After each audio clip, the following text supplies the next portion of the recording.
ഭൂമിയിൽ മനുഷ്യന്റെ ദുഷ്ടത അതിക്രമിച്ചിരിക്കുന്നു എന്ന് ദൈവം കണ്ടു. താൻ ഭൂമിയിൽ മനുഷ്യനെ ഉണ്ടാക്കിയതുകൊണ്ട് യഹോവയുടെ ഹൃദയം ദുഃഖിച്ചു.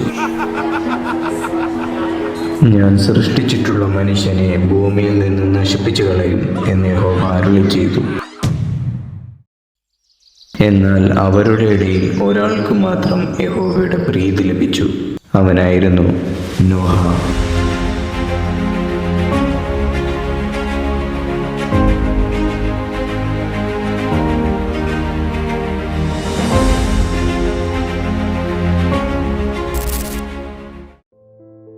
ദൈവം ഭൂമിയെ നോക്കി, സകല ജഡവും ഭൂമിയിൽ തന്റെ വഴി വഷളാക്കിയിരിക്കുന്നു എന്ന് കണ്ടു. ദൈവം നോഹയോട് കൽപ്പിച്ചതെന്തെന്നാൽ, സകല ജഡത്തിൻ്റെയും അവസാനം എൻ്റെ മുൻപിൽ വന്നിരിക്കുന്നു. ഭൂമി അവരാൽ അതിക്രമം കൊണ്ടു നിറഞ്ഞിരിക്കുന്നു. ഞാൻ അവരെയൊക്കെയും ഭൂമിയോടുകൂടെ നശിപ്പിക്കും. നോഹേ, നീ ഗോഫർ മരം കൊണ്ട് ഒരു പെട്ടകമുണ്ടാക്കുക. പെട്ടകത്തിന് അറകളുണ്ടാക്കി അകത്തും പുറത്തും കീൽ തേക്കണം. അത് ഉണ്ടാക്കേണ്ടത് എങ്ങനെയെന്നാൽ, പെട്ടകത്തിൻ്റെ നീളം 300 മുഴം, വീതി 50 മുഴം, ഉയരം 30 മുഴം. പെട്ടകത്തിന് കിളിവാതിലുണ്ടാകണം. അത് മേളിൽ നിന്ന് 1 മുഴം താഴെയായിരിക്കണം. പെട്ടകത്തിൻ്റെ വാതിൽ അതിൻ്റെ വശത്ത് വയ്ക്കണം. താഴെയും 2-ാമത്തെയും 3-ാമത്തെയും തട്ടായി അതിനെ ഉണ്ടാക്കണം. ആകാശത്തിൻ്റെ കീഴിൽ ജീവശ്വാസമുള്ള സർവ്വജഡത്തെയും നശിപ്പിപ്പാൻ ഞാൻ ഭൂമിയിൽ ഒരു ജലപ്രളയം ഉണ്ടാക്കും. ഭൂമിയിലുള്ളതൊക്കെയും നശിച്ചു പോകും. നീയും നിന്റെ ഭാര്യയും പുത്രന്മാരും പുത്രന്മാരുടെ ഭാര്യയും പെട്ടകത്തിൽ കയറണം. സർവ്വജീവജാലങ്ങളിൽ നിന്നും സർവ്വജഡത്തിൽ നിന്നും ഈരണ്ടിനെ നിന്നോടുകൂടെ ജീവരക്ഷയ്ക്കായി പെട്ടകത്തിൽ കയറ്റണം. അവയൊക്കെയും ജീവരക്ഷയ്ക്കായി നിന്റെ അടുക്കൽ വരണം. നീയോ സകല ഭക്ഷണ സാധനങ്ങളിൽ നിന്ന് വേണ്ടുന്നതെടുത്ത് സംഗ്രഹിച്ചു കൊള്ളണം. അത് നിനക്കും അവയ്ക്കും ആഹാരമായിരിക്കണം. ദൈവം തന്നോട് കൽപ്പിച്ചതൊക്കെയും നോഹ അങ്ങനെ തന്നെ ചെയ്തു. അനന്തരം യഹോവ നോഹയോട് കൽപ്പിച്ചത് എന്തെന്നാൽ, ഞാൻ നിന്നെ ഈ തലമുറയിൽ എൻ്റെ മുൻപാകെ നീതിമാനായി കണ്ടിരിക്കുന്നു.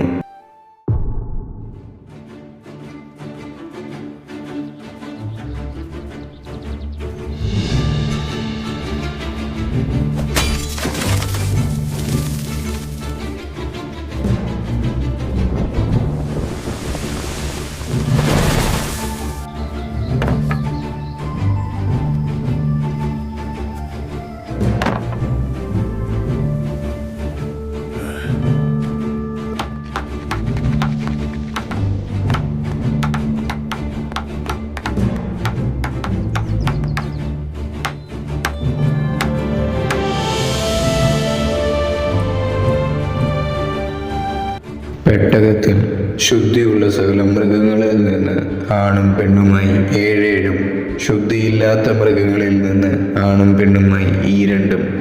ആകാശത്തിലെ പറവകളിൽ നിന്ന് പൂവനും പിടയും 7 ഉണ്ടാകണം. ഭൂമിയിലൊക്കെയും സന്തതിയെ ശേഷിപ്പിച്ചിരിക്കേണ്ടതിന് നീ ഇതിനെയൊക്കെയും ചേർത്ത് കൊള്ളണം. ഇനി 7 ദിവസം കഴിഞ്ഞിട്ട് ഞാൻ ഭൂമിയിൽ 40 രാവും 40 പകലും മഴ പെയ്യിക്കും. ഞാൻ ഉണ്ടാക്കിയിട്ടുള്ള സകല ജീവജാലങ്ങളെയും ഭൂമിയിൽ നിന്ന് നശിപ്പിക്കും. യഹോവ തന്നോട് കൽപ്പിച്ച പ്രകാരമൊക്കെയും നോഹ ചെയ്തു.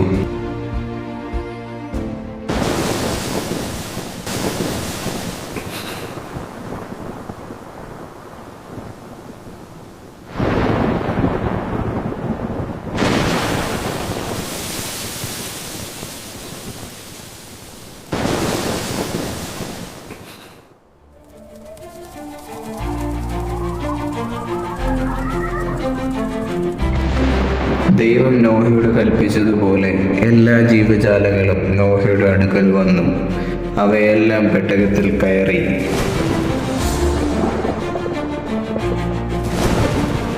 യഹോവയുടെ കൽപ്പന പ്രകാരം നോഹയും നോഹയുടെ കുടുംബവും പെട്ടകത്തിൽ കയറി. 7 ദിവസം കഴിഞ്ഞ ശേഷം ഭൂമിയിൽ ജലപ്രളയം തുടങ്ങി. യഹോവ പെട്ടകത്തിന്റെ വാതിലടച്ചു. ആഴിയുടെ ഉറവുകൾ പിളർന്നു.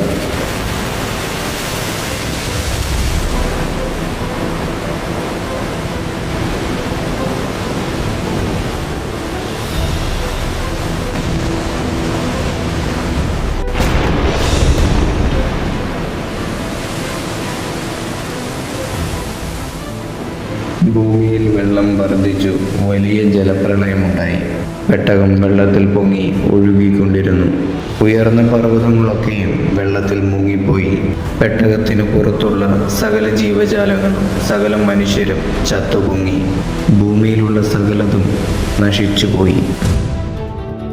ഭൂമിയിൽ വെള്ളം 180 ദിവസം പൊങ്ങിക്കൊണ്ടിരുന്നു. ദൈവം നോഹയെയും പെട്ടകത്തിലുള്ള സകല ജീവജാലങ്ങളെയും ഓർത്തു. ദൈവം ഭൂമിമേൽ ഒരു കാറ്റ് അടിപ്പിച്ചു.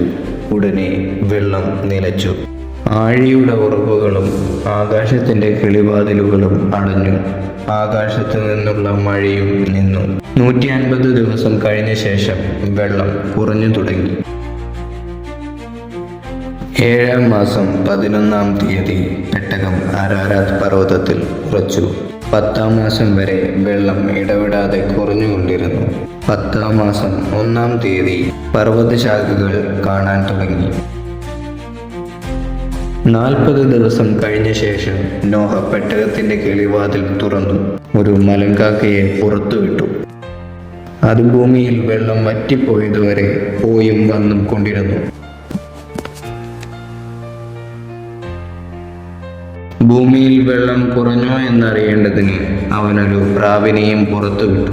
എന്നാൽ വെള്ളം കിടക്ക കൊണ്ട് പ്രാവിന് കാൽ വയ്ക്കാൻ സ്ഥലം കാണാതെ അവന്റെ അടുക്കൽ തിരിച്ചു വന്നു. അവനതിനെ കൈനീട്ടി പിടിച്ചു. 7 ദിവസം കഴിഞ്ഞിട്ട് അവൻ വീണ്ടും ആ പ്രാവിനെ പുറത്തുവിട്ടു. പ്രാവ് വൈകുന്നേരത്ത് അവന്റെ അടുക്കൽ വന്നു. അതിൻ്റെ വായിൽ ഒരു പച്ച ഒലിവിന്റെ ഇല ഉണ്ടായിരുന്നു. അതിനാൽ ഭൂമിയിൽ വെള്ളം കുറഞ്ഞു എന്ന് നോഹയ്ക്ക് മനസ്സിലായി. പിന്നെയും 7 ദിവസം കഴിഞ്ഞിട്ട് അവൻ ആ പ്രാവിനെ പിന്നെയും പുറത്തുവിട്ടു. അത് പിന്നെ അവൻ്റെ അടുക്കൽ മടങ്ങി വന്നില്ല. 601-ാം സംവത്സരം 1-ാം മാസം 1-ാം തീയതി ഭൂമിയിൽ വെള്ളം വറ്റിപ്പോയിരുന്നു. നോഹ പെട്ടകത്തിന്റെ മേൽത്തട്ടു നീക്കി. ഭൂതലം ഉണങ്ങിയിരിക്കുന്നു എന്ന് കണ്ടു. 2-ാം മാസം 27-ാം തീയതി ഭൂമി ഉണങ്ങിയിരുന്നു. ദൈവം നോഹയോട് പറഞ്ഞു, നീയും നിന്റെ കുടുംബവും പെട്ടകത്തിലുള്ള സകല ജീവജാലങ്ങളെയും പുറത്തു കൊണ്ടുവരിക. അവ ഭൂമിയിൽ അനവധിയായി വർദ്ധിക്കുകയും പെറ്റുപെരുകയും ചെയ്യട്ടെ എന്ന് പറഞ്ഞു. അങ്ങനെ തന്നെ നോഹ ചെയ്തു.